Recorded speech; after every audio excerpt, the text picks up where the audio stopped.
Greetings, everyone, and welcome to Anime Night in the Dojo. Today's featured show, Slime, Season 4. Hi up, Slime, Season 4, Episode 14. Welcome back to the Dojo. I'm Ryu. That's Age. We're back for more Anime Night in the Dojo, and well, last time, E-Freak got more personality. And Dino showed up. That's the most concise that I can put that. But yeah, no, it's season spoilers, episode Get Your Coat. Yeah, pretty much.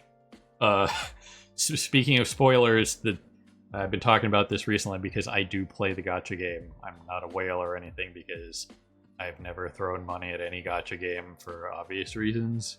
But still. I mean, you do have like the $5 a month thing for ZZZ, but yeah, that's about it. I have that, but anybody who questions whether I'm a free-to-play player, I'm still free-to-play because I participated in those streamer events and they paid me. So I made like $300 off those streamer events.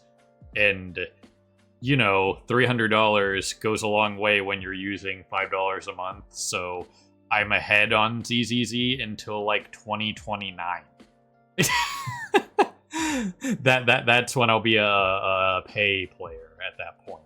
That's when my credit will have run out, sometime in 2029 by my math. So that is something entirely different. And that $5 a month thing for Zenless Zone Zero is actually a very good deal.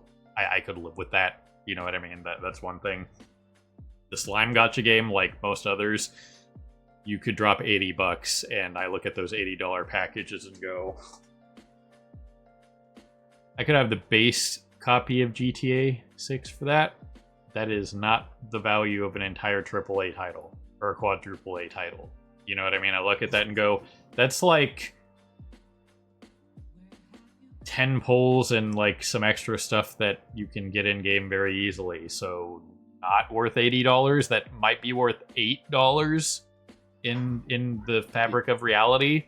You know what I mean? But a lot of these other gacha games and idle games and stuff like that have polls, their monetization is unbelievably predatory. Like, they only want whales, and to me it's like, if you have a reasonably large player base, I'd rather have 10,000 people spend $5 as opposed to 5 people spend, $100 or $1,000. You know what I mean? Because it's, quantity over quality at that point. At a certain point, the whaling is gonna run out, and the whales will buy stuff whether it's cheap or expensive. You know what I mean? So regardless, the whales are gonna spend the money. And as long as there's no, like, super competitive aspect, it really doesn't matter if they have more. You know what I mean? It's a single-player experience. So it really doesn't matter at the end. But, tangent aside, my point is that the gacha game spoiled something again. Because, for whatever reason, they're on their spoiling stuff. Like, with the whole Gaia thing being weeks ahead of time. This one was a little closer, but this latest event that started involves what is going to happen in this episode. Because we were spoiled by the thumbnail a little bit, but we understand Fuse's writing at this point. We see where he was going with this. It was pretty obvious as we were putting it together. You know what I mean? Some people might question, oh, you guys looked ahead. No. We are very good at staying spoiler-free these days. If we do get spoiled, we'll tell you guys. We've told you guys every time. You know what I mean? We're not trying to be some kind of like, oh, we're, looking ahead to try to look like we know what we're talking about. I would never do that. That's douchey behavior. So there's your PSA on that. I wouldn't be able to cope with myself personally if I did something like that. I enjoy the theorizing and like being like, oh yeah, we got this right. Like we did with this. I'm very happy about this. Even though at the end of the day, pretty easy. You know what I mean? I'd say it's a pretty easy tier to figure out what was going on here with what Diablo was doing. You know what I mean? And what he's going to do in this episode. You know what I mean? So we'll talk about it after the fact a little bit more, and I'll talk about more of the gacha game stuff and what they did after the fact. But, you know, everything we've theorized, we were right. There's your spoiler if you've been paying attention. You'll see it happen in this episode, I'm sure. I can't imagine they won't get to all of it. If they don't, then we'll talk about it when they get there. But, I mean, it's right there in the thumbnail. There's no way. You know what I mean? So, that's where we're at. I'm a little aggravated by the game right now, because I do enjoy the side story and the side content that Fuse does with them and stuff like that. But I think they've dropped the ball in this case. Usually it's like, you know, farther down the line, like, you know, 2 months after the release of the episodes. You know what I mean? In this case, the subs are like 2 or 3 weeks ahead of us, bare minimum. It's not like we're 7 episodes behind the sub where we're at in the dub. You know what I mean? So that's the only kind of thing that I eyebrow raise. But, yeah, generally the only thing that the game has actually really gotten kind of spoiled on is just the whole thing of the episode quizzes. yeah, And that's not really, it's necessarily spoiling you so much as it is just a thing of like, if you haven't watched the most recent episode, you don't know the answer. yeah. It's just like, what is this thing? It's like, I don't know. I haven't seen the episode. You know what I mean? And I've ignored that quiz thing because they're doing it again for this season, and its duration is 290 something more days. So when this core ends, then I'll just go do all the quiz questions in one shot, and it'll take me like 10 minutes. You know what I mean? Because I highly doubt that we're going to get the third core before the end of the year. You know what I mean? So it'll probably be like spring of next year or something like that. You know what I mean? I'm sure they're working on it because the source material is done and all that, but we're not going to get 5 cores back to back to back. You know what I mean? That's not happening. We'll probably get 2 and 2 and then like one big final one. You know what I mean? As the 5th core. So either way, gacha game tangent aside, yeah, there's nothing we can really say. We can just watch the episode and see how it plays out, because there's nothing to theorize on. There's nothing to do. We've already talked about this. We know what's going to happen. You know what I mean? So it'll be interesting to see like everything we talked about last time, like how they incorporate Dino and Ifrit and stuff like that. We've gotten super batch cast at this point. We haven't seen some characters like Gabiru, even like, you know, well, we've had, you know, very little like you know, I don't even know what they're called anymore. The Oni, they've evolved to Oni now. But Yeah, last I remember, they're all Oni except for Shion, who's Wicked Oni. Yeah. So, yeah, just adding more characters, totally fine if it's handled well. So we'll just have to see what happens. So we're going to push some buttons and get going here. So people on Patreon, we'll see you on the other side for the time reaction. And people on YouTube and beyond, we'll see you on the other side of the edit for the discussion and review. Check out all the links down there in the description. You know, Patreon, Twitch, all that stuff. I finally got my Twitch stream up and running again when I can live stream. And when I can't be live streaming, all of our stuff from before from the other channel is being run for, you know, people who haven't seen it and stuff like that, because I'm not re-uploading it to this channel because that would be almost 1,000 freaking videos. So not doing that. So anyway, we're gonna push some buttons and get going. So here goes some. Well, alrighty then, there you guys have it. It was Diablo's recruitment, the episode. Also, I'm actually kind of happy for that Venom guy, because he had like the worst day you could possibly have.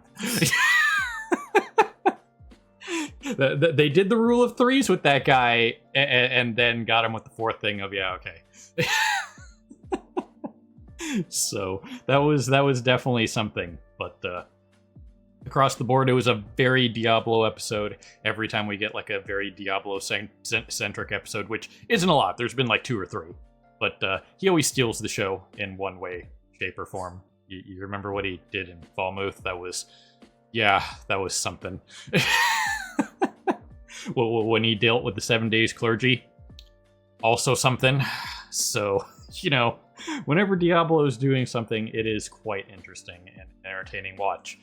Unfortunately, nobody told the English VA how to pronounce Jean.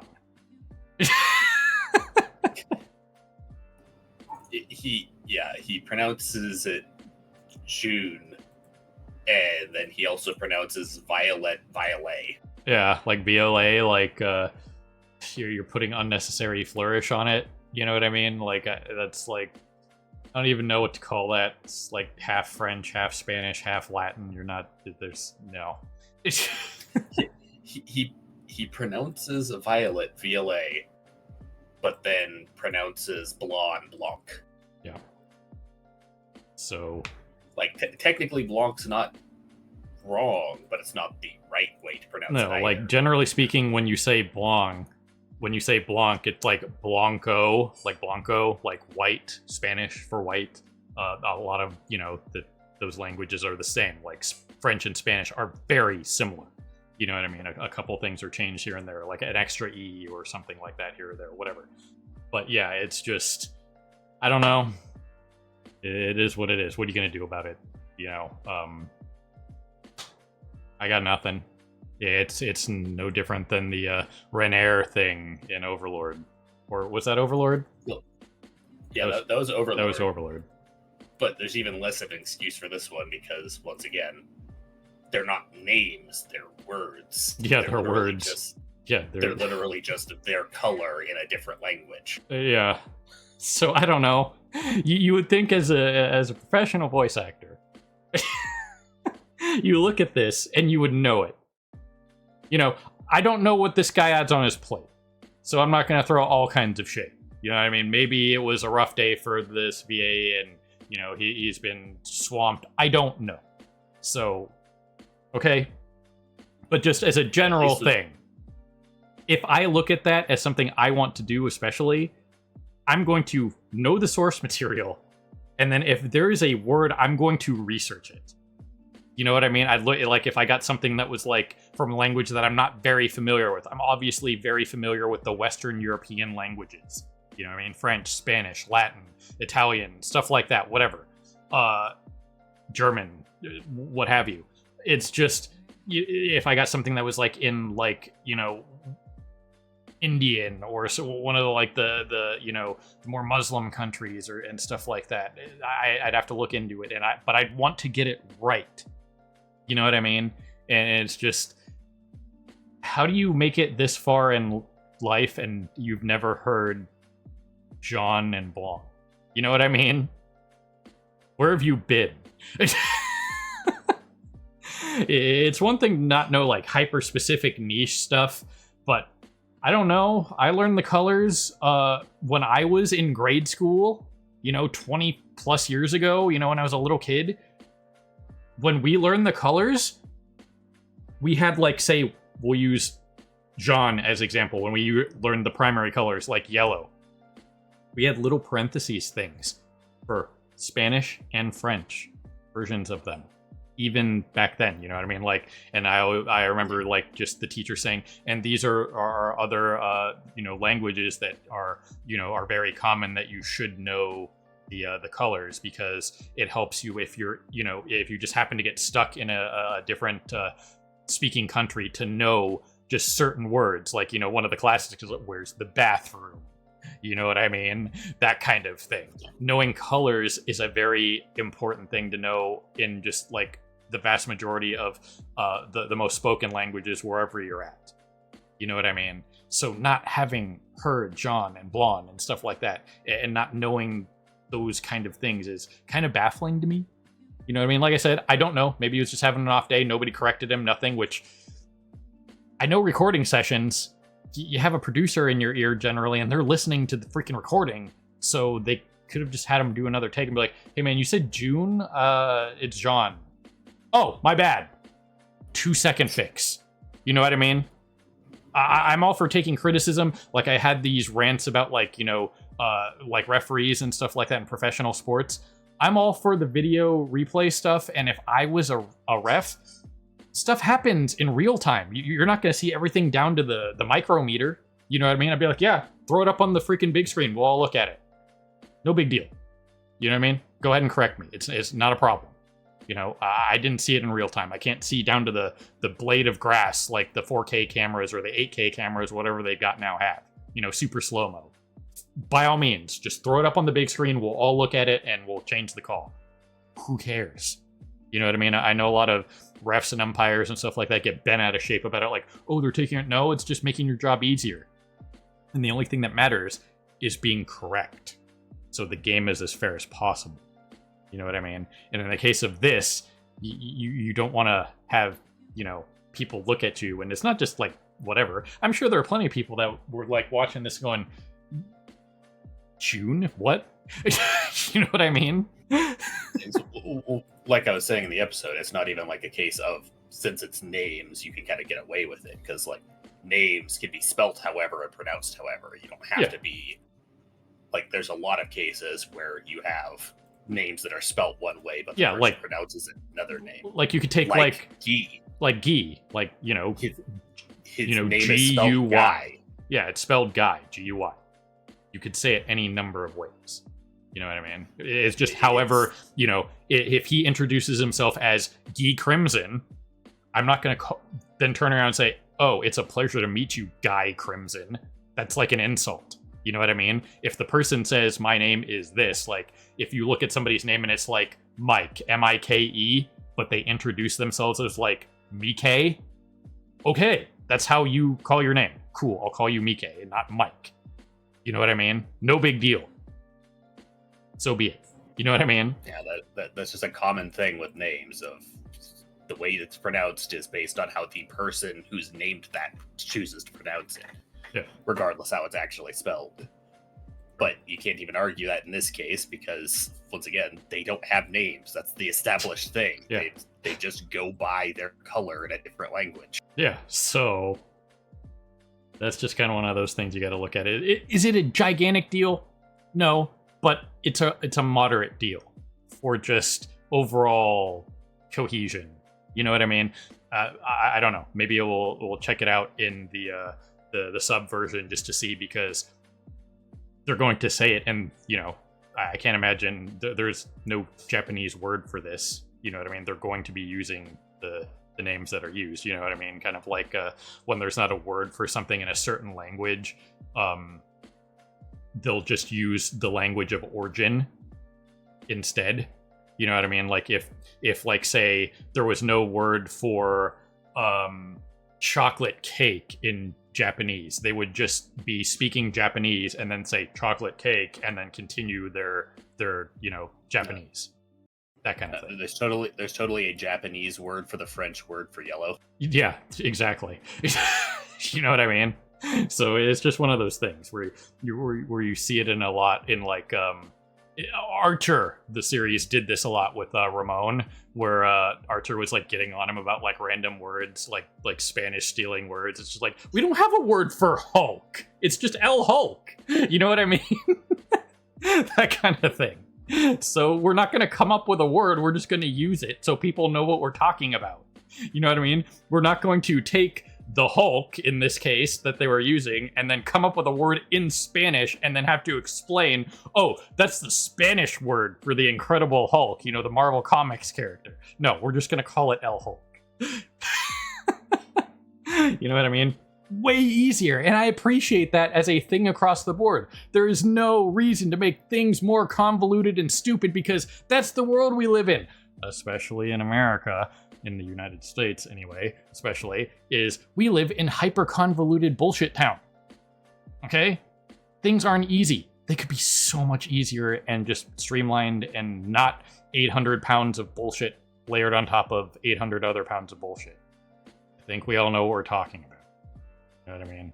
So, yeah, that's just, it is what it is. Just, we always have to mention it because it does affect certain things. You know what I mean? Like I said, I'm not throwing shade at this VA. I'm more throwing shade at the production team and stuff like that, just because that is a 2-second fix. Hey man, it's actually Jean. Oh, okay. And if I don't know anything about this VA, I'm just throwing spitballs is, if you're that kind of VA that you don't take direction, what are you doing? You know what I mean? It's kind of like the producer of the Nier series trying to tell Yoko Taro that he knows the characters better than the creator. The thing that Age kind of blew my mind with recently was the whole, if you guys know the whole Tali Zora situation from the Mass Effect series.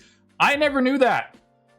It doesn't make me like the character any less, but I lost a lot of respect for that VA after looking at that story and going, we're not going to talk about it. That's a whole other discussion. If you guys want to look up what the whole Tali Zora situation is, I'm sure there's a cursory Google search you could do.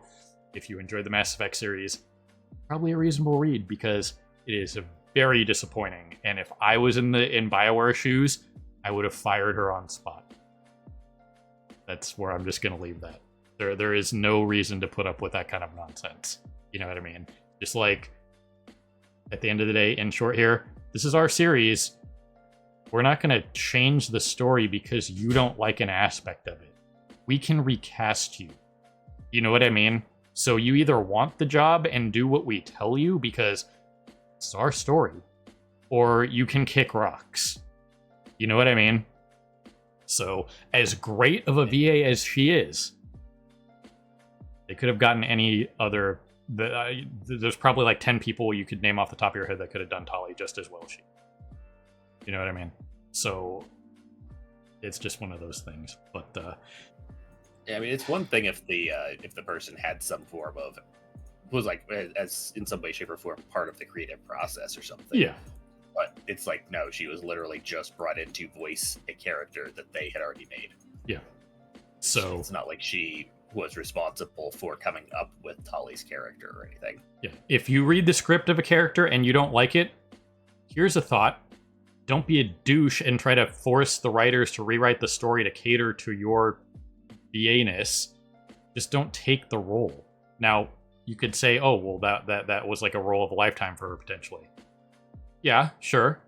But there's also something to be said about respecting other people's work and just being honored to be part of it. Like, if I ever land a role, I'm going to give it my all and be happy that somebody gave me a chance and just do whatever they need me to do.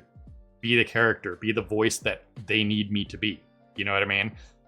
If I don't like the character, so be it. You know what I mean? Especially when you're trying to get your foot in the door. Sometimes you have to do things that you don't want to do. Like, if somebody wanted me to play a certain kind of character archetype that I might not like, I'm still probably going to take it and give it my all, because you need to prove that you're willing to be flexible, to take direction and stuff like that. You know, and even if you get to the point where you're like top of the pecking order and stuff like that, like the guy who plays Goku, Shmuel, I had a feeling that was going to happen. But I forget his full name, but he has gotten unbelievably douchey if you look into his stuff. Like, he it's one thing to get very invested in the the side of the anime that he is and stuff like that, and what he does for Dragon Ball, and he's a very iconic voice, obviously, because it's Goku. But he has gotten pretty goddamn insufferable from everything that I've seen, and that has been like proven as like fact. And like he's been like doing like gatekeeping nonsense and stuff like that. You know what I mean? Like, I have to personally prove this person for this kind of thing to be in the franchise. It's just like, okay, I get that you're a legendary VA and everything, but I don't give a shit. You know what I mean? If the production team and stuff like that, and I know he's a part of it and whatnot, gatekeeping people because he doesn't like them is ridiculous. It's one thing if if they're objectively worse for the position or the role, that's one thing. But because you don't like somebody, we've had this discussion about Hall of Fame voters in the past. Same thing. You're not here to just dislike somebody. You know what I mean? It's like, I don't like that guy. It's like, so what? Can they do the job well? That's the only thing that really matters. You know what I mean? So your dislike of somebody doesn't automatically make them a bad person or something, or unfit for a role or something like that. You know what I mean? It's like that kind of thing of like, just people who are giving a tiny amount of power, just like take it and run 10,000 miles with it, like certain localizers that shall not be named that have been replaced because Japan has finally caught wind of their bullshit. I'm far enough in the video, I can swear. You know what I mean? So it's one of those things. I don't get it. You know what I mean? Like I said, if anybody gave me the opportunity, I'd be more than happy to. And just if I get to the point where I can pick and choose my characters, I would just say no to be like, I don't really want to play a character like that, man. You know what I mean? If you got something else for me, let me know. But I just don't want to do it. Not, you guys need to rewrite this character because blah, blah, blah. It's like the audacity. You know what I mean? Just the sheer disrespect of somebody else's work. You know what I mean? Is mind-boggling to me. I couldn't do that to anybody. It is just unbelievably disrespectful and rude. So, anyway, tangent aside, I apologize. This is side to this, but there isn't a huge amount we could really say about this episode. Like I said, it was very Diablo. I like the way they presented the three characters and stuff like that.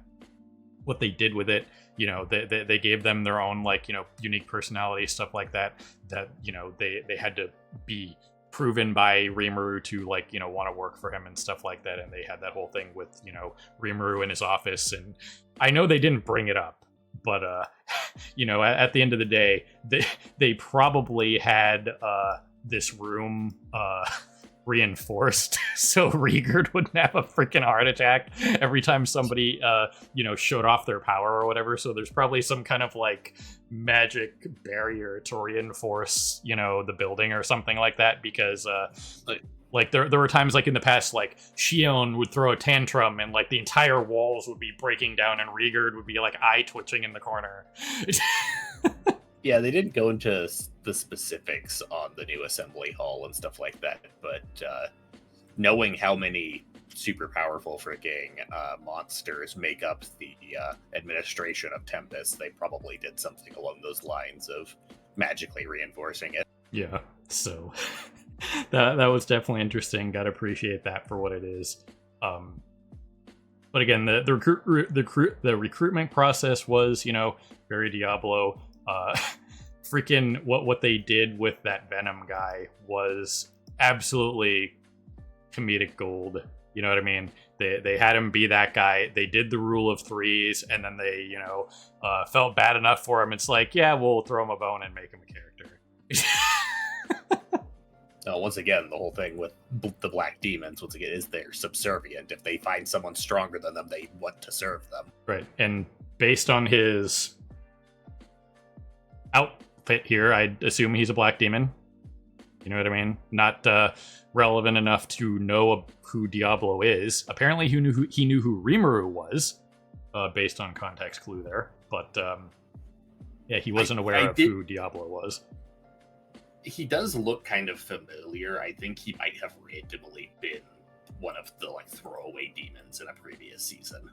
He might have been. I know he couldn't be the ones that Raphael used during the ceremony because she used them. You know what I mean? Destroyed their souls or whatever. So he can't be one of those. But yeah. So. Yeah, I don't remember exactly, but I think he might have been one of the random kind of throwaway characters from a previous season, and that might be why he knows about Rimuru. But yeah, no, he apparently is a greater demon. Right. Who had a handful of lackeys himself. Yeah, apparently. So that's something. But either way, the rest of this went about as what you'd expect. We had Dino freaking out in the background. That's great. You know what I mean? I'm sure he's going to he's aware of who they are. You know what I mean? Ramirez is aware of who they are. We had this whole sequence here, so that's... Well, Dino doesn't say anything necessarily implying that he knows that they're the primordials, but he does recognize that they are ancient demons and that they are extremely strong. Yeah. And we had that whole breakdown of the like the Demon Realm at the beginning of the episode by Rimuru, that kind of stuff. That kind of thing is good. And then we had this right here. I'm just waiting. But yeah, the Primordials. I believe somebody like Veldora or something. Maybe it was Diablo's monologue in one of the earlier episodes where he mentions that they've been around since the dawn of time. So they're that's where they're at. You guys can see the list here. As far as I know, not necessarily the dawn of time. As far as they're aware of the dawn. Yeah, of as time. they're aware. As far as I know, the whole thing with the progenitors is they were created alongside this world, not necessarily reality. Yeah, but they were created as part of the creation of this world, so they'd be as old as the world itself, but not necessarily all of reality and whatever created the world. Yeah. So it was nice to get that breakdown. But yeah, the rest of this was. They also established that while power does play a factor in it, the biggest thing that demons follow is age, more so than anything. Yeah. Which is probably a factor in why Venom is considered to be have as many lackeys as he does, as he's probably just fairly old, not necessarily super powerful. Right, because once again he had a really rough go, and once again you guys, he can't be destroyed in that realm, so don't think he had a lot of durability. He just got his ass kicked 3 times. he would have died anywhere else. Yeah, as long as something isn't capable of actually destroying their soul, then you can't actually kill a demon. All you can do is, at most, if they're incarnated, you can destroy their physical form and force them back into the demon realm. Yeah. And that's something we saw with Violet in, the visions of Coleus and stuff like that. So, either way, once again, 3 supercars. Ferrari, Porsche, and Ultima is, like I said, 90% sure it is just a British one-off vehicle, kind of like the DeLorean, that kind of thing.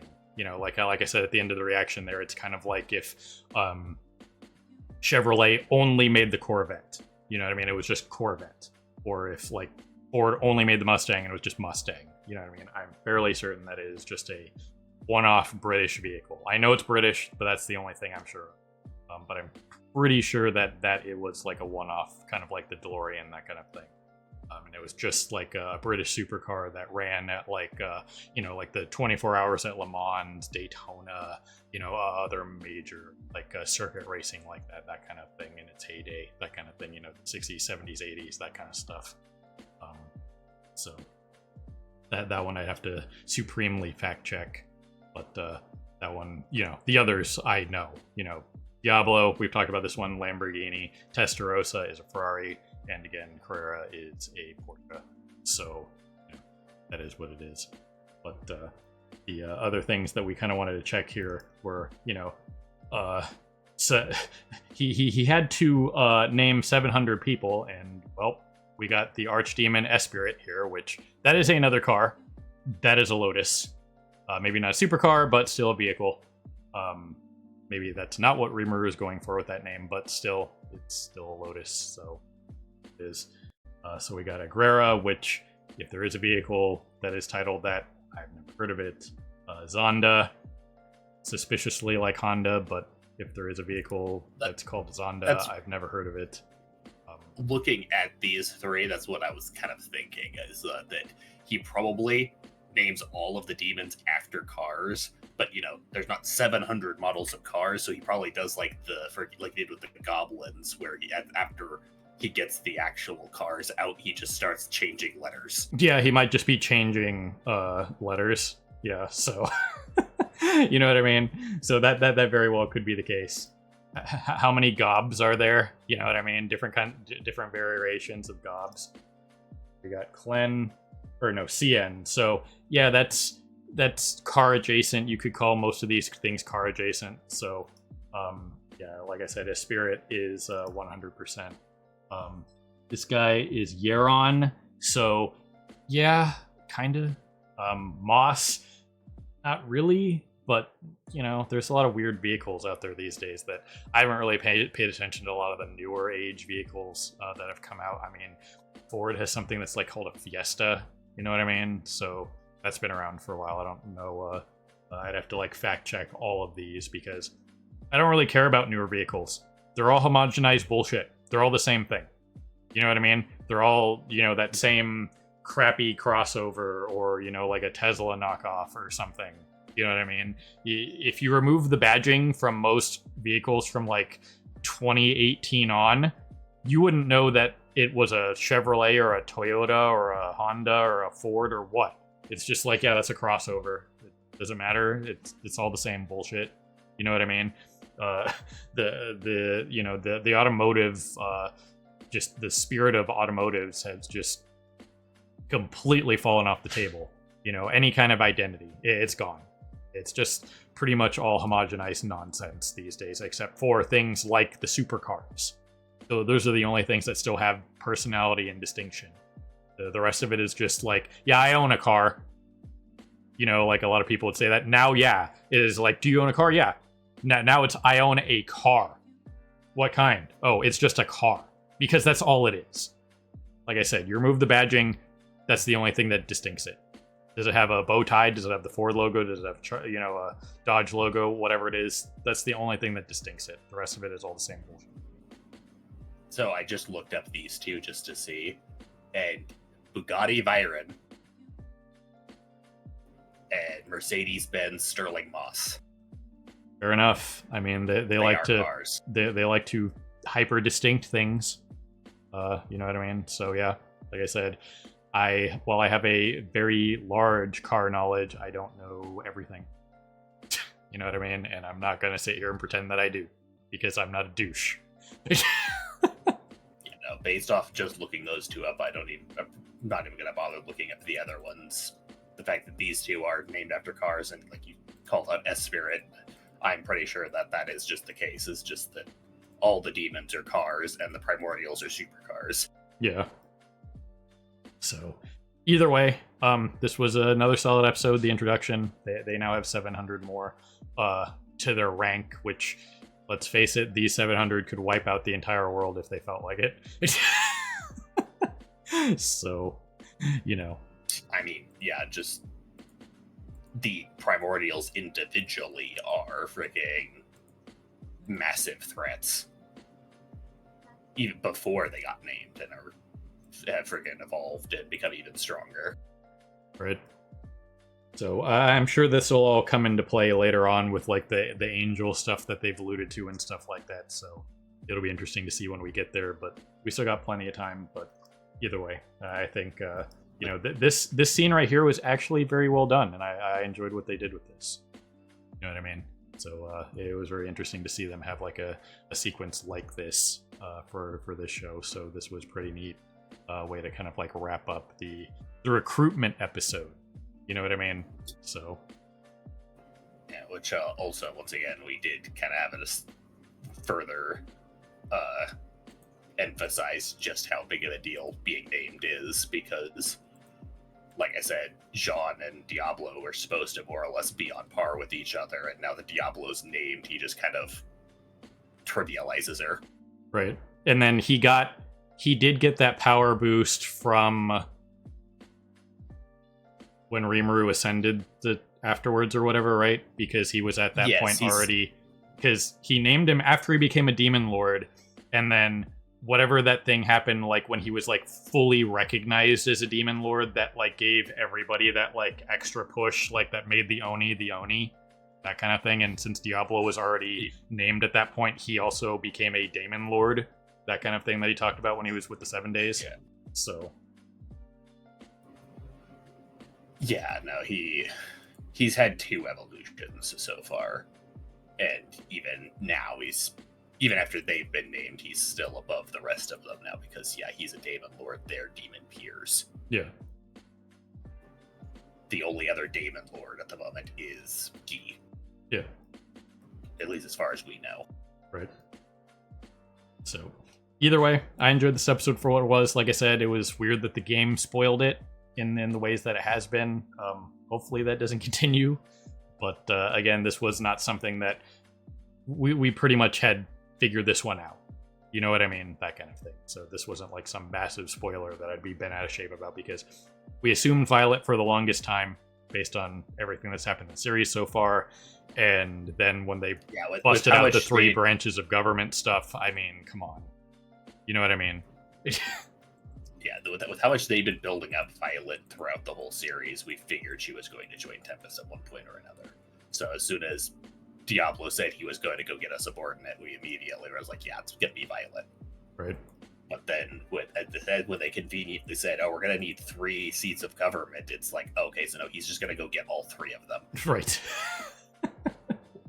So either way, another solid episode. And hey, Diablo got to hold Rimuru in his slouched over form, and he looked super happy about it. So there was some extra bit of comedy there. I hope you guys saw that, because it was great.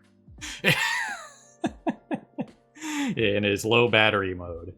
So, I mean, hell, he just named 3 primordials and 700 other demons. So over the course of 2 days. So yeah. Yeah, which it is worth noting that frickin' Viren and Moss also became demon peers, meaning power-wise, they're relatively on par with the primordials, despite not being as old. Right. So it will be interesting to see how the screen time is split with all these new people. Yeah, you know what I mean? So we've just been adding to the cast. You know what I mean? In the last 2 episodes, we've added 5 majors and like 6 minors now. So, oh boy. We are going to be competing for screen time up in here. It has gone from manageable to, so how are we going to do this again? Yeah, I mean, there's a lot of characters in this that are just kind of there purely to just kind of fill out the world. Like, Gabiru was really relevant early on, but at this point he is just kind of a background / gag character. Right. He's just doing his job, literally. It's like freaking Rieger. He shows up occasionally and does his whole, yeah, I'm one of the oldest here. Yeah. Shenanigans, but friggin' he's not really relevant to the main story anymore. Yeah. Either way, it will be interesting to see where they go from here. You can infer some stuff from the OP, stuff like that, the new key visuals, things like that. So we'll just have to see. But either way, that's all we got for this one. I apologize for the couple tangents, but they are relevant and important. So yeah, you got anything else for this one, Age?